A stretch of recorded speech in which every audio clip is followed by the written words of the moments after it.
আসসালামু আলাইকুম।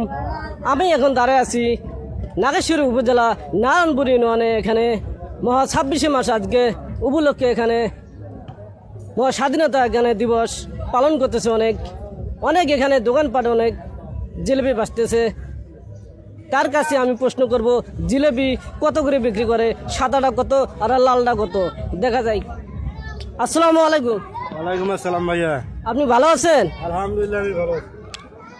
আপনি আজকে 26শে মাস উপলক্ষে জিলেপি আজকে কত করে বেচতেছেন সরকারি রেটে? যদি জনগণকে একটু বলতেন তাহলে অনেক খুশি হইতাম। গুড়ে জিলেবি বেশি 200 টাকা কেজি, আর চিনি জিলেবি হলো 180 টাকা কেজি। অনেক সুন্দর। তিনি 200 টাকা করে বিক্রি করতেছে। যেখান থেকে থাকেন না কেন, স্বাধীনতা শেষ হলে এখান থেকে জিলেপি নেবেন 200 টাকা কেজি।